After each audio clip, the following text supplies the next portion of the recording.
Si Ate Guro Alena ay inaakay ang kanyang mga estudyante sa paglilibot sa kulungan ng mga hyena na may apat na mata nang mapansin ang isang malakas na hilik na nagmumula sa likod ng klase. Ito na ang ikan+1 beses na si Troy, isang walang kwentang binata, ay nangahas matulog sa kanyang klase. Ang guro ay agad na nagalit at nagmadaling lapitan ang estudyanteng ito na mas matapang pa sa isang oso. Nagising sa gulat si Troy at naghanda sa posisyon para suntukin ang mga traidor. Pagkatapos na pagtanto niya na may mali, sobrang mali. Ang Nine Spirit Extreme Phoenix ay nawala ng walang bakas at siya ay muling isinilang. Ngumiti siya na may halong kamatayan sa kanyang mga mata. Kayong mga traidor, hintayin niyo ang pinakamalupit na paghihiganti mula sa akin. Bumalik sa 300 taon noon, sa Hakchichvien, ang tahanan ng Nine Spirit Extreme Phoenix. Tinalo ni Troy kasama ang kanyang dalawang kasamahan ang Phoenix. Sa kanilang pagdiriwang kasama ang kanyang dalawang kapatid sa puso, bigla na lamang sinaksak siya ng mga ito sa likod. Ang pagsasama ng maraming taon ay hindi nakapagpabawas sa kanilang inggit dahil napakalakas niya kaya kailangan nilang puksain siya para makampante. Matapos siyang saksakin, si Troy ay naghihinalo pa rin. Nilapitan siya ng dalawang sakim at gustong sirain ang kanyang katawan at kaluluwa. Sa kritikal na sandali, biglang bumangon ang Nine Spirit Phoenix, ngunit ito ay handa ng sumabog, kasama si Troy na puno ng galit. Kung may susunod na buhay, sisiguraduhin kong pagsisisihan niyo ito. Ang kanyang kaluluwa ay lumipad sa isang pulang tuldok sa bilis ng liwanag, lumipad sa 300 taon sa hinaharap sa Martial Arts Academy sa East Sea City. Si Guro Lee ng 3rd grade sa Liwu Academy ay nagtuturo. Ang mga kakaibang hayop ay lumitaw 400 taon na ang nakalipas, na nagtulak sa mga tao na magpaunlad ng martial arts para mabuhay. Ngayon, ipaparanas ko sa mga estudyante ang kanilang mortal na kaaway. Ito ay isa sa mga pinakamababang uri ng kakaibang hayop at may pinakakadiring anyo. Ang hyena. Tulad ng ipinahihiwatig ng pangalan, ang kakaibang hayop na ito ay may kakaibang ugali at gustong labanan ang mga tao. Si Guro Lee ay sinamantala ang pagkakataon upang tanungin ang aralin. Ano ang kahinaan ng mababang uri ng kakaibang hayop? Ngunit sa Elementary Alien Beast Studies, mayroong libu-libong uri, walang makakaalala sa kanila. Sa sandaling ito, mayroong isang ungol na hilik na nagmumula sa bush. Si Troy ay nakapikit, nagpapanggap na isang tahimik na gwapo, ngunit ang eksena ay naglabas ng tunog. Troy, nangahas kang umidlip sa klase ko. Gusto mo bang mamatay? Si Guro Lee ay sumigaw ng malakas na parang leon na matagumpay na gumising kay Troy. Agad siyang pumasok sa posisyon para makipag-away. Force Dragon Fist, kayo nangahas ni. Bigla niyang napagtanto na may mali, naaalala ni Troy na siya ay patay na. Ang mga alaala ay bumalik na parang tubig na nagpaliwanag kay Troy. Siya ay muling nabuhay na nangangahulugang binigyan siya ng Diyos ng isa pang pagkakataon. Force Dragon Fist at Blood King, kailangan niyong hintayin ang aking paghihiganti. Paghihiganti para saan? Nagbabasa ka ng maraming kwento, ha? Binigyan siya ni Guro Lee ng isang sipa sa mukha para sa krimen ng pagtulog, isang krimen na hindi maaaring palampasin. Si Guro Lee ay kilala bilang lioness ng silangan sa paaralan, gayunpaman nangahas si Troy na umidlip sa kanyang klase. Ang taong ito ay walang takot sa kamatayan. Ang mga kaibigan sa klase ay lubos na nagalak ng parusahan si Troy ng guro. Sa kanilang mga mata, si Troy ay isang walang kwentang tao na walang ki para maging isang martial artist. Niyakap ni Troy ang kanyang mukha at tumayo. Sa pagkakataong ito, nagsabay ang alaala ng orihinal na katawan. Siya ay isang normal na estudyante sa Martial Arts Academy. Sa mga lumipas na araw, kahit na ang Extreme Phoenix ay sinuntok niya na parang anak, ngunit ngayon kailangan niyang mag-aral muli mula sa pinakamababang antas ng kakaibang hayop, hindi niya alam kung dapat siyang magsaya o malungkot. Sa sandaling ito, nagpaalam si Andre, ang class president, para magbigay ng paliwanag para kay Troy. Ang pamilya ni Troy ay hindi maganda, kaya kailangan niyang magtrabaho ng karagdagang oras hanggang sa punto kung saan wala siyang oras upang magpahinga, kaya siya ay nakatulog. Class president, bakit mo kailangang ipagtanggol ang walang silbing pangalan na yon? Sa anumang kaso, siya ay babagsak sa midterm exam sa isang buwan at mapapaalis sa paaralan, pangungutya ni Kevin. Inutusan ni Guro Lee ang buong klase na manahimik. Sa anumang araw na pumapasok siya sa paaralan, siya ay estudyante pa rin. Kaya kailangan pa rin siyang mag-aral ni Troy. Ngayon, sagutin mo sa akin kung ano ang kahinaan ng hyena. Kung hindi mo ito masasagot, maghanda kang kopyahin ang Elementary Alien Beast Studies ng 10 beses. Bumulong-bulungan ang buong klase sa likod ni Troy, sa pag-aakalang hindi nila alam, kaya paano niya malalaman. Muling, nagsalita si Andre, Guro, ang Elementary Alien Beast Studies ay napakakapal at mabigat na parang bato. Ang pagkopya nito ng 10 beses ay mas masahol pa sa pagputol ng isang kamay. Gusto mo bang maging isang guro? Paalala ni Guro Lia kay Andre na nagpahirap sa kanya upang magsalita muli. Hindi kailangang matakot ni Troy. Noon, nang siya ay isang martial artist, upang sanayin ang kanyang sarili, nakipaglaban siya sa 18 hyena ng sabay. Maaari niyang sabihin ang kanilang mga kahinaan ng nakapikit. O, kaya alam mo kung paano magsinungaling. Kung masasabi mo ito, kakain ako ng tae sa lugar. Ang mga estudyante ay hayagang hinamak siya. Hinamon din ni Guro Lee si Troy. Kung hindi niya masasagot ng tama, natatakot siya na gagawin siya nitong karne sa lugar. Sa pagkaalam ko, ang hyena ay may 4 na kahinaan. Agad na tumawa ang mga kaklase, haha, halatang 3 lang ang kahinaan ng hyena. Dinagdagan mo lang yung pang-4. Paalala rin ni Andre kay Troy, ngunit sigurado siya na mayroon silang 4 na kahinaan, sigurado na ang sumulat ng aralin ay nagkamali. Agad na nagsabi si Kevin, kung hindi mag-aral si Troy, huwag magsalita ng walang kabuluhan. Nakasulat ng malinaw sa aklat na ang mga kahinaan ng hyena ay ang lalamunan, tiyan, at mata. Kinatwiran pa niya na hindi nag-aral si Troy, umidlip, at pinaghihinalaan na may problema sa syllabus. Imungkahi niya na paalisin na siya ni Guro Lia mula sa paaralan. Hindi nagpanik si Troy, ngunit mahinahon na sumagot. Siya ay nanatiling kalmado. Wala pang sinasabi si Guro Lie, nang biglang sumigaw si Guro Lie, tumahimik. Tumawa si Kevin na parang nanalo sa loto, hinahamak siya, ngunit siya pala ang sinigawan ni Guro Lie. Pagkatapos ay lumingon siya kay Troy at nagtanong, ano ang ika-4 na kahinaan ng hyena? Kahit na ang karamihan sa mga tunay na martial artist ay hindi alam, kaya gusto niyang suriin kung nagsasabi siya ng totoo o humuhula. Napakasimple, ang ika-4 na kahinaan ay you. Nang sasagot na si Troy, biglang tumayo ang hyena. Agad niyang napagtanto na may mali. Tulad ng inaasahan niya, sa 1 segundo ay pumutok ito sa kulungan at sumugod sa mga estudyante. Nagtakbuhan sila sa lahat ng dako. Natakot si Kevin na mabasa ang kanyang pantalon at nagtago sa likod ni Andre, habang ang nakaharap sa kanila ay ang uhaw sa dugong hyena. Sumugod si Guro Lee para sagipin sila, ngunit isang hakbang ang nauna si Troy. Dinikit niya ang noo ng hyena na nagpahirap dito at pagkatapos ay namatay sa lugar. Pagkatapos itong patayin, hindi nakalimutan ni Troy na sagutin ang tanong. Ang ika-4 na kahinaan ng hyena ay ang noo. Matapos sagipin ni Troy si Andre, naramdaman niya na hindi siya masyadong masama. Ang masikip at mainit na dibdib ay nagpabigla sa kanya. Gusto pa niyang magkaroon ng isang buong grupo ng mga hyena na sumugod kay Troy. Hindi pinapansin ang panloob na damdamin ng dalaga, ang interesado sa kanya ay ang hyena na ito, napakahina nito na hindi nito masira ang bakal na kulungan. May mali. Bigla, may lumipad na pulang sinag mula sa hyena papunta sa kanya. Sa harap ng mga mata ni Troy ay isang abiso, nakolekta ang isang key. Mayroon na akong 12 key. Lumilitaw na pagkatapos niyang patayin ang kakaibang hayop, magkakaroon pa siya ng key. Ang sistemang ito ay nilikha para sa kanya. Agad na lumapit si Guro Lee para suriin ang katawan ng hyena. Gumamit lang si Troy ng isang daliri para masira ang buto nito. Natatakot siya na hindi pa siya umabot sa antas na yon. Lumalabas na si Troy ay isang binata na nagtago ng maraming bagay sa kanya. Ipinaalam ni Guro Lee sa buong klase na napatay na ang hyena.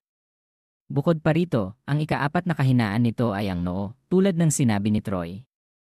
Gayunpaman, ito ay isang advanced na paksa, kaya hindi pa nila ito natutunan. Ang pagganap ni Troy ay napakahusay sa pagkakataong ito, kaya bibigyan siya ni Guro Lee ng mga puntos. Bulong-bulungan ang buong klase, hindi lamang siya pinuri ni Guro Lee, ngunit nakakuha rin siya ng mga puntos. Ngayon ay sumisikat na ang araw sa kanluran, napakasama nito. Anong maganda doon?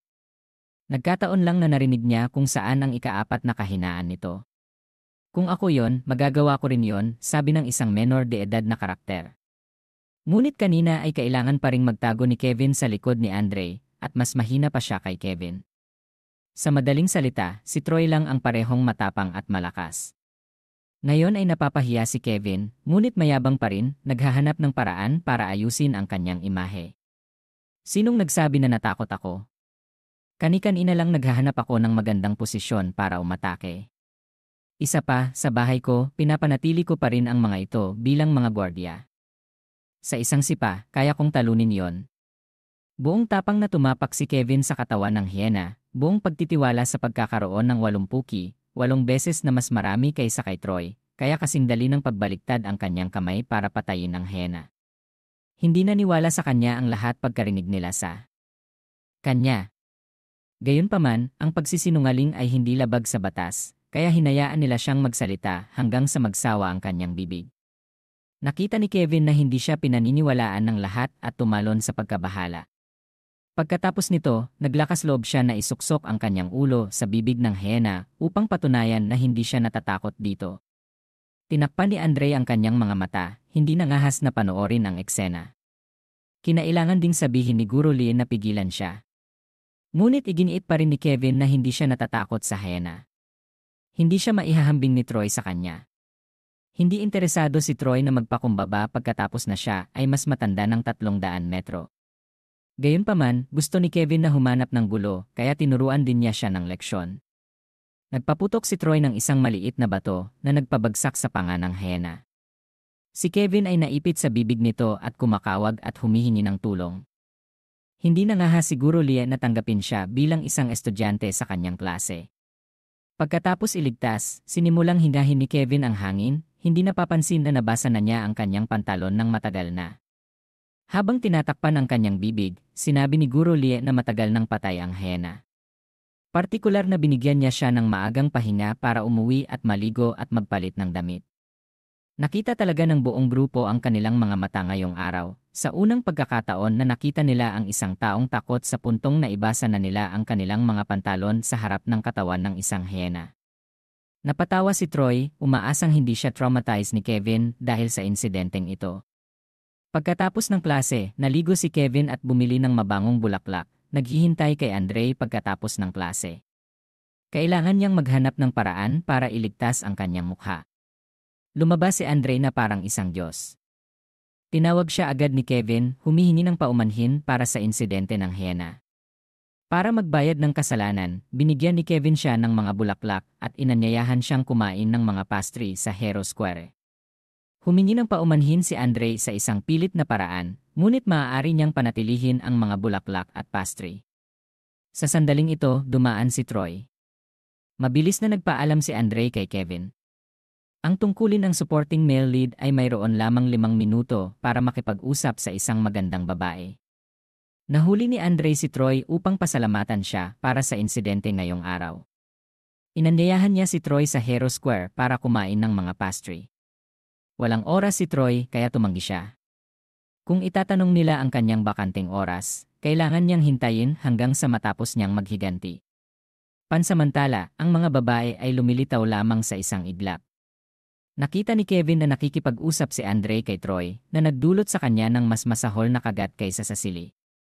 Desidido siyang hindi siya hahayaan. Sa oras na yon, sa Hero Square, binibigyan ng mga bisita ang estatwa ng Long Quyen at Lok Vuong ng mga bulaklak. Ipinahayag sila bilang mga bayani na nagligtas sa mundo na pinatay ang Phoenix, na nagbibigay ng kaunting kapayapaan sa sangkatauhan. Sa mga nakalipas na taon, nagtuon sila ng pansin sa paglilinang sa kabisera, kaya bihirang lumabas sa harap ng publiko. Natawa si Troy nang marinig niya ang kanilang kwento. Niloko ang mga kasamahan, inagaw ang kredito, at sa huli ay naging mga bayani. Dadating ang isang araw kung saan pupunitin niya ang kanilang balakayo, ihahayag ang katotohanan, at ipapaalam sa kanila kung sino ang tunay na bayani. Sa sandaling ito, sinundan ni Kevin kasama ang 2 gangster, si Troy kasama ang 2 hyena. Naghintay siyang pumasok siya sa isang eskinita bago niya siya atakehin. Masakit ang ulo ni Troy dahil may kakaunting kakaibang hayop sa lungsod para mag-level up. Sa sandaling ito, may 2 lalaking nagdadala ng hyena bilang isang alay. Lumabas si Kevin ng may pagmamalaki. Matagal na tayong hindi nagkikita. Hindi ba dapat kumakain ka ng pastry kasama si Andre? Bakit mag-isa ka lang? Dalawang hyena at dalawang gangster. Sa isang minuto, kaya kong lutasin sila. Ang mahalaga, gustong umatake sa akin ni Kevin sa kanyang sarili, pangungutya ni Troy. Malamang, gusto niya ang pagpatay sa akin, kasama ang mga tambay sa kalye. Ang mga thug ay napahiya at sumugod pasulong upang ipakita ang lakas ng gang. Si Kevin ay nakatayo sa tabi, nanonood ng drama. Hindi niya mapigilang tumawa, hindi pa Pasko. Nagdash si Troy sa hangin, pinabagsak ang apat na lalaki, na nagdulot sa pulang hyena at Kevin na sabihin, hindi ako makapaniwala. Gayunpaman, pinanatili pa rin niya ang isang magkasalungat na pananaw dahil naniniwala siya na kaya siyang kainin ng hyena. Pakawalan mo agad ang hyena. Kung may mangyari, mananagot ako. Ang lahat ay nakasalalay sa mga hyena. Inutusan ni Kevin ang dalawang hyena na sumugod. Pinili ni Kevin ang dalawang partikular na sinanay na mga bago para harapin si Troy. Ngayon, kailangan lang niyang lumuhod at makipagpayapaan at makakakuha siya ng konsesyon. Kahit na ang 400 taon na nakalipas o ngayon, ang mga hyena ay ang pinakamahinang grupo ng mga asong ligaw. Walang pag-aatubiling sumugod si Troy at ginamit ang kanyang walang kamay na isang dalaw para patayin sila sa lugar. Hindi lamang si Kevin kundi pati na rin ang gang boss ang nagulat. Ngayon ko lang nakita ang dalawang pinakamabangis na bata na lumabas ngayon para maglaro sa kalsada at hindi na bumalik. Nakakuha muli si Troy ng dalawang key, napakaganda. Sa sandaling ito, natakot si Kevin. Paikot-ikot siyang tumakbo. Agad na tinapik siya ni Troy sa balikat. Sapat na akong naglaro, ngayon na ang aking pagkakataon. Marahang sinipa ni Troy ang gitnang binti ni Kevin na nagpabagsak sa kanya sa langit. Pagkatapos nito ay ang gang boss. Ngayon, napakahina niya kaya hindi siya makalabas ng lungsod para pumatay ng mga halimaw. Nag-aalala pa siya na hindi siya makahanap ng mga kakaibang hayop. Hindi niya inaasahan na sila ay kakatok sa kanyang pintuan. Higit sa lahat ay ang mga hyena. Tiyak na nagpapalaki sila ng maraming hyena. Hoy, hyena gang! Kami ang pinakamalaking gang sa kanluran ng lungsod. Mayroon kaming maraming iba't ibang uri ng mga hyena. Kung mangahas kang saktan ako Hindi pinatapos ni Troy ang pagsasalita niya at agad siyang sinampal. Ngayon, hinihiling niya sa kanya na samahan siya sa kanilang gang. Kung magtatago siya, mawawala ang buhok na ito. Dinala siya sa kanluran ng lungsod. Sa likod ng pintong ito ay ang teritoryo ng hyena gang. Dumating siya ng personal ngayon para batiin ang kanilang big boss, pero ipinagtanong din niya kung may nagbayad sa kanya para pumatay ng mga hyena hindi pinahintulutan. Sa loob may arena ng mga hyena. Isang lalaki ang humihitit ng sigarilyo. Nasaan na si Lautam kasama ang dalawang hyena? Isang tauhan ang nag-ulat tungkol kay Kevin. Nakita ng big boss na kailangan pa ring magdala ng dalawang hyena si Lautam para harapin ang isang estudyante. Nakakahiya talaga. Sa sandaling ito, sinipa ng isang paa ang pinto. Pumasok si Troy na mayabang. Maaari ko bang tanungin kung sino ang big boss ng hyena gang? Napagtanto ng isang tauhan na ang pangalan ni Troy ay ang pangalan ng taong gustong harapin ni Lautam. Nagtanong ang big boss kay Troy na saan si Lautam. Pagkarinig nito ni Troy, nalaman niya na siya si Lauda gayunpaman. Tila may maling akala si Lauda hindi siya dinakip, ngunit kusang loob na dumating dito. Naguluhan ang big boss. Agad na sinabi ni Troy na tutulungan niya siyang alisin ang mga nakatagong panganib. Alam niya na ang panloloob ay ipinagbabawal sa lungsod. Tutulungan niya siyang patayin ang lahat ng hyena na ito, kaya hindi na siya mapanganib na mahuli. Sapat na nga, ang mga salita ni Troy ay nagpatawa sa kanila. Akala ng big boss na ang tapang niya ay nasa level ng ngunit lumalabas na isa lang siyang tanga. Inutusan niya ang kanyang mga tauhan na harapin siya. Ang buong grupo ay sumugod pasulong, nakatutok ang kanilang mga tungkod kay Troy. Tinalikuran ng big boss siya, bumuntong hininga at nasayang ang kanyang oras. Bigla, lumipad ang mga tauhan sa ibabaw niya. Lumingon siya para makita kung ano ang nangyayari. Si Troy, gamit ang kanyang walang kamay na harapin ang gayong dami ng mga tao, pinananatili pa rin ang kanyang kaayusan para tumulong sa kanila, ngunit nakakuha siya ng pasasalamat. Hindi nangahas na sumugod ang iba, natatakot na mapabagsak siya tulad ng iba. Ngumisi ang big boss. Nakita niya na siya ay medyo may talento. Pagkatapos ay inutusan niya silang pakawalan ng hyena. Ang dalawang hyena sa hawla ay pinalaya. Nakaramdam ng kasiyahan si Troy, ngunit ang dalawang ito ay hindi nakadikit kahit saan sa kanya. Nakakamangha, isang dalawang lahat. Pinapalibutan ng grupo ang kanilang sarili na nagpapahayag ng kanilang paghanga.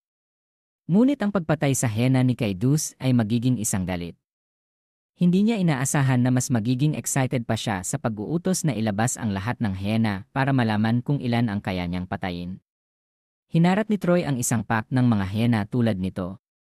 Sa isang minuto, ipinakita niya ang kanyang pamamaraan ng tungkod, ginamit ang kanyang tungkod para duraan ang mga buto ng hena. Pagkalipas ng 1-0 minuto, ginamit pa rin niya ang kanyang kamay para gawin itong madugo, maraming pa ang namatay. Pagkalipas ng kalahating oras, naging takot si Troy sa mga hyena, hindi sila nangahas na lumapit sa kanya. Nakanganga si Kaidus, pagkalipas ng kalahating oras, pinabagsak niya ang kanyang 86 na hyena. Ang nag-aalimpuyong Ki ay nagpakilig kay Troy. Ang kalahating oras na pag-umpisa ni Troy ay nagbigay senyas kay Kaidus na pakawalan ang ilan sa mga hyena. Galit na sigaw niya, huwag kang maging masyadong mayabang. Kahit na wala kang hyena, kaya pa rin kitang patumbahin. Mga sundalo, sumugod at itumba siya. Ang paligid ay tahimik. Tumakbo na ang kanyang mga tauhan dahil hindi nila malabanan ang isang hyena, kaya paano nila malalabanan si Troy? Sumigaw si Kai. Dots, araw-araw binibigyan niya sila ng sapat na pagkain at inumin, at lahat sila ay tumakbo nang dumating ang kinakailangan. Biglang lumitaw si Troy mula sa likod, na nagdulot sa kanya na mapabalik 3 metro. Anong gusto mong gawin? Gusto lang malaman ni Troy kung saan nanggaling ang mga hyena. Sa pagkakapantay ng mga hyena, tiyak na may iba pang kakaibang hayop pagkatapos ay malaya siyang makakapagtaas ng ki. Nananaginip ka lang. Ito ang kabisera ng kalakalan para mabuhay ang hyena gang. Kahit napatayin mo ako, hindi ko sasabihin sa'yo, sigaw ni Kaidus. Sasabihin sa kanya ni Troy ang kahilingang ito. Pagkatapos ng ilang sandali na lumalaki ang kanyang mukha tulad ng isang steamed bun, kailangan din niyang sabihin ang pinagmulan ng mga hyena ay mula sa liwanag ang Hell Arena sa timog ng lungsod. Ang hyena ang pinakamurang. Ang liwanag ang Hell Arena ay kung saan dati siyang pumupunta para sanayin ang kanyang martial arts, at iniwan din niya ang pinakamahabang winning streak. Sa kanyang pag-uulat, ang arena ay magbubukas sa katapusan ng linggo at ang kanyang tiyuhin, hindi niya alam lang niya na ang kanyang background ay nakakatakot. Tumango si Troy, nagpapaalala sa kanya, magkita tayo sa katapusan ng linggo at magpunta sa arena. Agad siyang tumutol dahil ang arena ay para lamang sa mga miyembro. Si Troy lamang ang nagsabi sa kanya na mayroon siyang peklat sa kanyang dibdib na nagpapakita ng 1-0 taon mula sa hininga ng bagyo ng Icewing Eagle. Dahil kaya niya siyang pagalingin, siya ang magiging boss ng lungsod na ito. Kung manipulahin niya, magiging maginhawa ito. Inutusan siya ni Troy na maghanda ng mga materyales at isang malinis na silid. Gayunpaman, ang mga ito ay napakahalaga na ang mga parmasyutiko lamang ang nakakaalam kung paano gamitin ang mga ito, na nagdulot sa kanya na pagdudahan siya na isang parmasyutiko mas bihira pa kaysa sa mga martial artist, ay ang mga iginagalang na kliyente ng malalaking puwersa na maaaring gumawa ng napakalakas na mga gamot. Ang pag-inom nito ay agad na nagbibigay ng lakas na katumbas ng isang martial artist. Kung si Troy ay isang parmasyutiko, dapat na siya ay na-recruit sa guild matagal na, bakit siya pumapasok pa rin sa paaralan? Bibigyan kita ng 5 minuto. Huli na. Hindi nagpaliwanag si Troy, ngunit nagbigay lamang ng utos. Agad siyang tumalima sa paghahanap. Kung siya ay isang tunay na parmasyutiko, babaguhin niya ang kanyang kapalaran. Sa pagkakaroon ng gayong malaking suporta, malaya na siyang makakagalaw dito sa hinaharap. Pagkatapos ng paghahanda, sinuri ni Troy ang mga materyales. Sa kanyang nakaraang buhay, simula nang maabot niya ang rurok ng martial artist, napakadalang niyang gumawa ng mga gamot. Umaasa siyang hindi bumagsak ang kanyang mga kasanayan. Hinalo ni Troy ang mga materyales sa pamamagitan ng isang reaksyon ng intermolecular na dissociation. Kahit na ang isang may karanasan na propesor ng kimika, ay hindi maaaring balansihin ang equation ng reaksyon na ito. Ang formula ng reaksyon ay isang bagay na tanging isang parmasyutiko ang makakagawa. Natuwa si Kevin na hindi niya inaasahan na makakakilala siya ng isang dalubhasa. Ang pagkakataong ito ay isang malaking swerte. Pagkatapos ng pagbubuo, nakakuha si Troy ng isang likido sa kanyang kamay. Nagduda si Kevin kung ang likido, na mukhang tubig, ay makapagpapagaling sa 1-0 taong sugat sa dibdib. Tama, wika ni Troy habang nag-uunat, matagal na akong hindi gumagawa. Kaya maaari lamang akong gumawa ng ganitong third grade recovery pill. Ang third grade ay nagkakahalaga ng hindi bababa sa 1,000 gintong barya sa merkado, ngunit magagawa niya itong madali na nagdulot sa kanya ng labis na pagkamangha. Bumuka ka, utos ni Troy sa kanya at ibinuhos ang gamot. Naramdaman ni Kevin ang kanyang katawan na puno ng lakas, pagkatapos ay hinipo ang kanyang dibdib at masayang sumigaw, nagawa na. Gumaling na agad ang sugat ko. Agad siyang lumuhod, tinawag si Troy na master. Utang na loob ko sa'yo, kahit na kailangan kong umakyat sa bundok o bumaba sa dagat, susundin kita, matibay niyang paninindigan. Nakita ni Troy na siya ay mapagsalita lamang. Hanggat dadalhin niya siya sa liwanag ang Hell Arena sa katapusan ng linggo, sapat na. Natatakot si Kevin na mawala siya, agad siyang sumunod sa kanya. Boss, saan mo gustong pumunta? Papuntahin kita.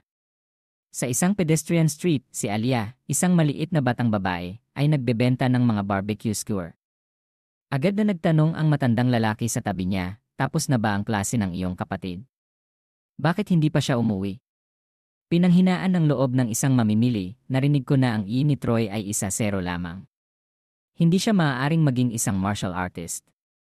Nagtatrabaho ng husto si Alia sa pagbebenta ng mga skewer para pag-aralin siya.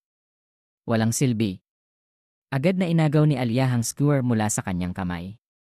Bumili ka kung bibili ka. Bakit kailangang magsalita ng ganyan? Umalis